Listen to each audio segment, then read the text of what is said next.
CIO Kyle Bass says he's wary of the outlook for major Asian currencies, including both the yen and the Hong Kong dollar. He told us why Japan's currency is particularly concerning. Japanese sovereign debt to GDP is north of 260%. It's kind of the world's most interesting debt laboratory. And so when you get a scenario like you had with COVID, where you have to remember the whole world is priced in dollars. And so when the US Fed and the US administration decides to print and spend as much as we did, remember we put 40% more M2 into the system between 2020 and 2023. And what did we get? We got about a 40 or 50% inflation of almost everything, and I'll caveat that there are a few things that didn't move 40 or 50% higher in expense, but let's say dwellings and consumer goods and things that people have to buy every day or pay for rent did. So what happened in Japan is the yen went from roughly 100 to 160, and now it's sitting around 145, 147. So when you think about the yen is just moving in the amount of purchasing power it has in dollars. It's really that simple. And so they're in a really bad situation from a debt perspective. They've got a population decline.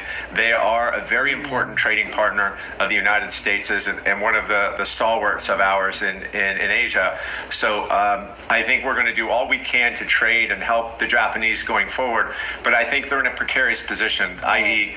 they either have to let their currency go or their bond market go, and they'll never let their bond market go. So I would be aware of the yen into the future. All right, well, we'll keep an eye on that one. I mentioned the Hong Kong dollar. You've bet against the Hong Kong dollar in the past, which of course is pegged to the U.S. currency, and it has experienced some swings because of President Trump's tariffs and the impact there. The HKMA intervening, spending a lot of money to support that currency peg.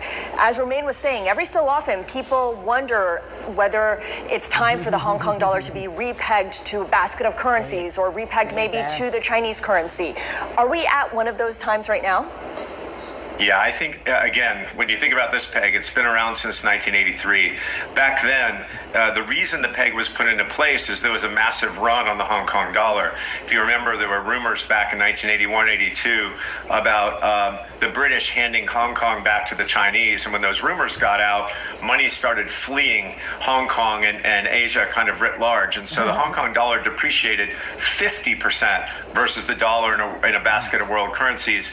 And we, the United States and the United States dollar, provides the stability to Hong Kong and therefore China in their currency regime. So when you think about that peg, it used to be that as Hong Kong's economy went, so did those of the United States and the West. Now Hong Kong's economy is more inextricably linked with China's, and there's a divergence in economic activity. China has had its worst financial crisis in maybe its modern day history in the last 2 or 3 years. Its 10-year bonds at 1.5%. Its overnight rates are roughly 1.5%. So China's having a really difficult economic period internally.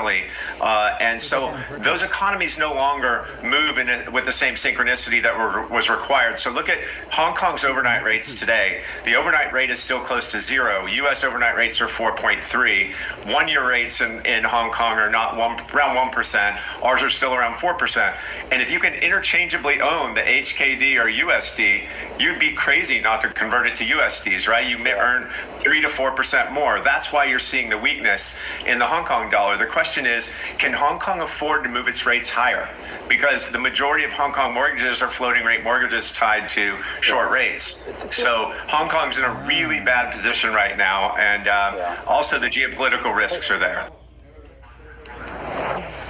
Payment Capital CIO Kyle Bass speaking with Bloomberg's Scarlett Fu there. The latest from the corporate front as well, Citigroup saying it's asking its incoming investment banking analysts to disclose whether they've already accepted job offers elsewhere. The bank says the move is meant to foster a fair and transparent environment as private equity firms increasingly recruit junior bankers early. Goldman Sachs and Morgan Stanley have recently introduced similar policies.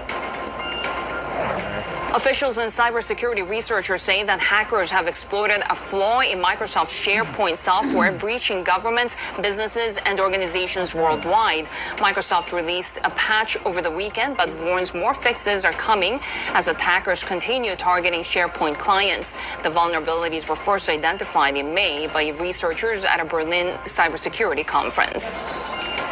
Crypto betting platform Polymarket has struck a deal to return to the U.S. market just weeks after prosecutors shut down an investigation of the company. In a statement, the company says it's re-entering the U.S. by acquiring derivatives exchange QCX. In a $112 million deal, Polymarket rose to prominence during the 2024 U.S. election, allowing users to bet on political outcomes. Take a look at how cryptocurrencies are trading at the moment after a week of losses. But of course, we're headed to the Japan market opens after a public holiday and factoring in that upper house election loss for Prime Minister Ishiba. The open in Tokyo, Sydney, and Seoul are next. This is Bloomberg.